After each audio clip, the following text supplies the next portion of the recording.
What's up guys, it's Tom here and welcome to a brand new Liverpool transfer news video. And after the last 2 days of bitter disappointment for Liverpool in the transfer window, we will look forward and we will look at the latest links to defensive midfielders, because there are still loads of brilliant defensive midfielders on the market that Liverpool could sign, and we have potentially another 150 million pounds to spend. And so far Jörg Schmatke has failed in all the transfer negotiations, but there are actually two players who could Liverpool sign who are also available on release clauses. The first one that we will talk about is Ibrahima Sangare, the brilliant 25-year-old defensive midfielder who is big, strong, athletic, dynamic, exactly what Liverpool need, and he's available for 32 million pounds. And the journalist who reported that Cody Gakpo is joining Liverpool from PSV Eindhoven, he revealed that Liverpool are one of the clubs very interested in Ibrahima Sangare, and we don't even have to negotiate with PSV Eindhoven. They can't drive up the price of Sangare anymore. We can get him for just 32 million pounds. And Rick Elfring, who first reported on Liverpool's interest in Cody Gakpo, has reported that Liverpool is very interested in Ibrahima Sangare. So please Liverpool, get him in for 32 million pounds. I think he's a bargain, because if you think about Lavia costing 50-60 million pounds, Caicedo 115 million, Sangare is not 4 times worse a player than Moises Caicedo. So I think Liverpool can get these deals done. Inacio of Sporting is another left-sided centre-back who is available on a release clause. His release clause is around 40 million pounds. So guys, if you enjoy these transfer news updates, leave a like. Let's get this video to 500 likes with your app. And also, half of you guys watching these videos aren't subscribed, so make sure to subscribe so you never miss the latest updates on this crazy Liverpool transfer window. So Sangare is from the Ivory Coast, and he enjoyed a very good season last season for PSV Eindhoven. He scored 8 goals and got 4 assists. They won the Dutch Cup and the Dutch Super Cup, and this season they started off beating Feyenoord 1-0 in the Dutch Super Cup, and they also won their first game. And Sangare, I watched the extended highlights of the latest last PSV Dutch Super Cup game, because it is against a very strong team, Feyenoord, who went deep into European competition last season, and he was really good. He is very big, very strong, athletic, agile, and yes, he's not Premier League proven, but Cody Gakpo took to the Premier League like a duck to water. He is 191 centimeters tall, Sangare, so 6'3" tall, exactly the kind of midfield destroyer that we need. And he played for Toulouse in the French league for 3 seasons before joining PSV Eindhoven, and he's not an injury-prone player. He played 39 games in his first season for PSV 3 seasons ago. Then 2 seasons ago he played 49 games, scoring 4 goals, and last season 45 games, scoring 8 goals, which is really impressive. And he also scored 9 goals in 31 games for the Ivory Coast national team. So he can score goals going forward, but he is very good defensively. And what is also very interesting is that ESPN's Dutch edition, Kiki Musampa, who is the brother of Sangare's agent, so he knows Sangare's agent very well, and he knows the inner workings of what is happening in the Sangare household. He told the Good Morning Eredivisie program that Liverpool are among the clubs looking into potentially signing Sangare. For those kind of clubs, these are amounts that they can pay easily. Nottingham Forest did bid, but that was not enough. You want to bring him to the club that suits him and where he will have opportunities to play. Sangare is 25 years old with lots of international experience. He played over 150 matches across the French league and Eredivisie, and he also played for the Ivory Coast many times. And also PSV Eindhoven usually are in the Champions League or in the Europa League, so he played in many European Cup competition games as well. And PSV Eindhoven already signed replacement players for Sangare. They already have other defensive midfielders in their team. So if Liverpool decide to trigger the release clause, I think Sangare would love to join Liverpool, because I mean, paying for PSV Eindhoven is in a much less high profile league. He would jump at the chance to play for one of the biggest clubs in the world. And look at Cody Gakpo. Many people doubted him when Liverpool signed him, saying his numbers are not really impressive because it's a Dutch league. But then he came to Liverpool, and instantly after a few weeks he was already playing like he has been playing in the Premier League for 5 years. So I think Sangare getting a really good football education in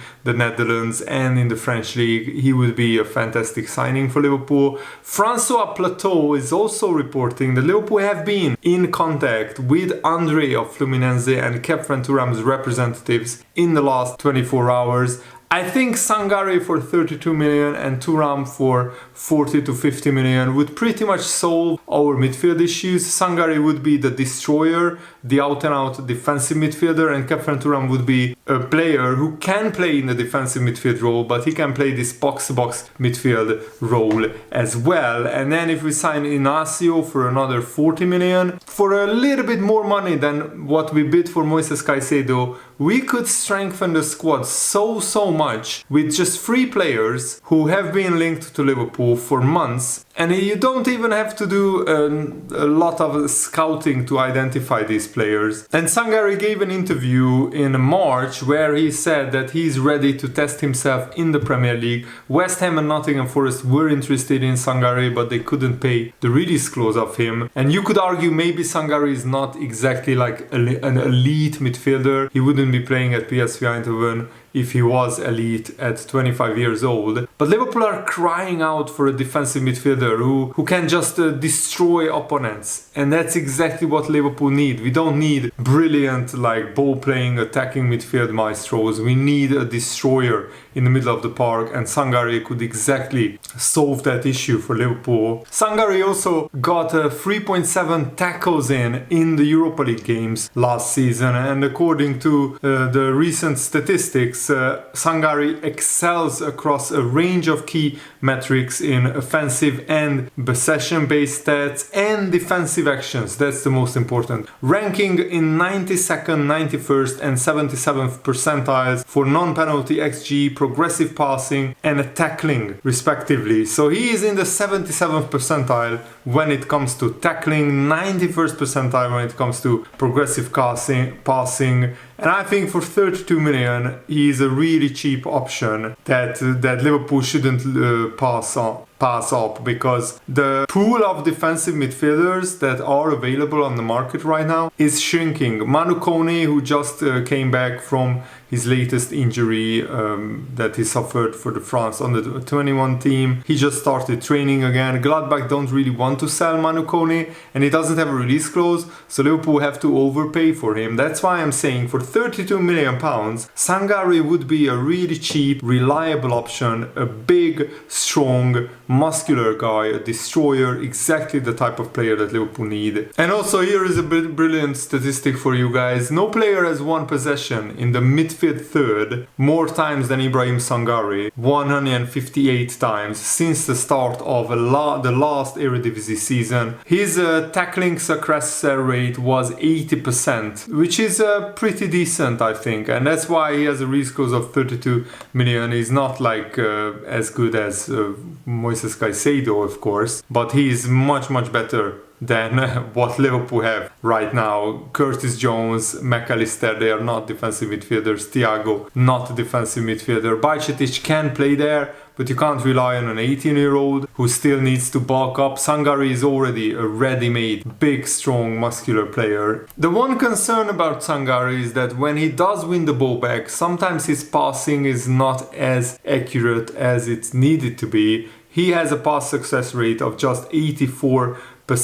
in the Dutch league. For any player in his position, they need to find a teammate with ease when they do win possession, and Sangare is no exception. But that could be down to Sangare taking more risks with his passing than just seeking a simple pass. I think Sangare will have Szoboszlai, McAllister, Curtis Jones or somebody else, Gakpo ahead of him, and he can just pass it to them. He doesn't really need to find the winger or the striker at Liverpool. And according to the Guardian newspaper, Liverpool face competition from Bayern Munich and Paris Saint-Germain for Sangare's signature. So Liverpool have to act fast if they want to get Sangare in. And now let's talk about the other midfielders that Liverpool could sign. Check Doucouré of Crystal Palace. Previously they wanted 70 million. Now that the season is on the way, Doucouré is 80 million pounds. And for that reason, because he costs so much money, I would prefer Liverpool to sign Sangare and Khephren Thuram.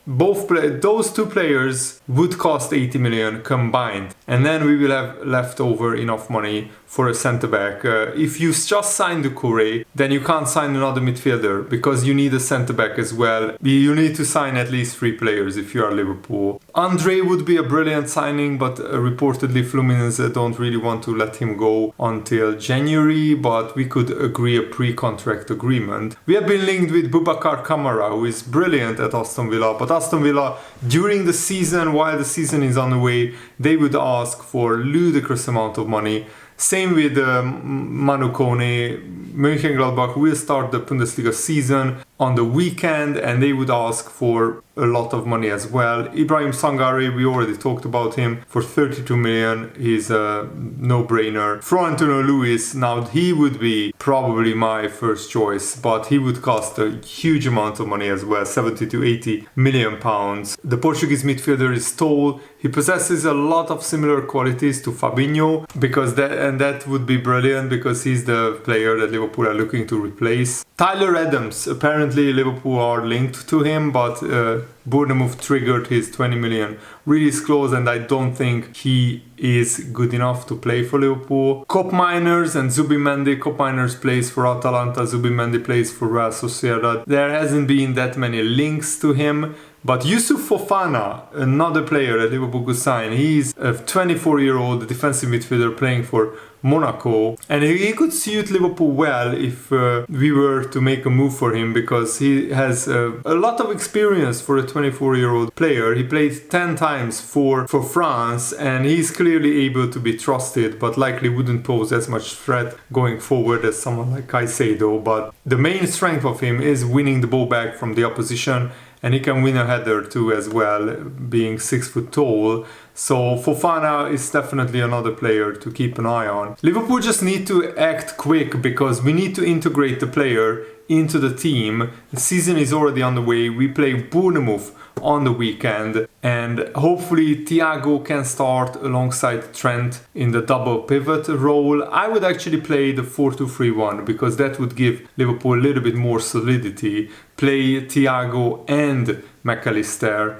in the 2 defensive midfield slots, and then we could have Szoboszlai, Salah, Luis Diaz and Darwin Núñez as the front 4. And of course they could interchange positions as well. And Jamie Carragher rightfully criticized the owners of Liverpool and also the decision makers, making this transfer window an absolute mess and a joke. He said Liverpool put in a bid for Lavia of 60 million pounds when they refused to pay 50 million just a few days ago. It's an absolute mess and a joke. The biggest problem about it is that Liverpool have known that they needed midfielders since August of last season, 12 months ago. Then the biggest problem for Carragher is the structure. Why did Michael Edwards leave? He probably wanted a break after working at Liverpool for 10 years. But then Julian Ward was appointed and he was in the job for 6 months and then he decided to leave. That is a big question. Why did these players leave Liverpool? And also the head of analysis, the head of scouting, all left, and then you bring in a guy, Jörg Schmadtke,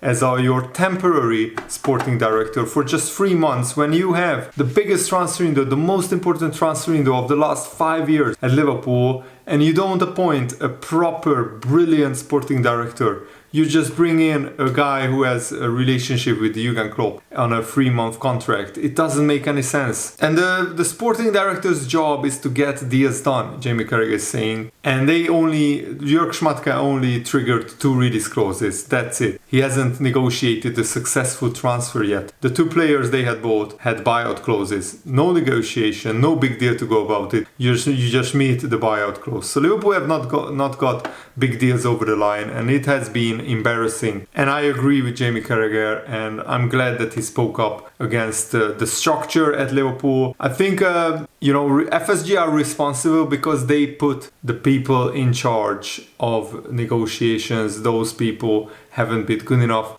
My best case scenario would be just offer Michael Edwards a big contract and bring him back, because he was the architect behind Liverpool getting all these brilliant players for a relatively cheap price. You are talking about Firmino, Salah, Mane, Fabinho. We all got these players for a relatively cheap price, and they were absolutely brilliant. Liverpool need to get back to those kind of recruitments, and I will keep you guys updated on which midfielders Liverpool targets. Surely sooner than later Liverpool will sign at least 2 midfielders, and I think we need a centre back as well. Let me know what you think in the comments below. Thanks for watching, have a nice day, see you later guys, bye bye.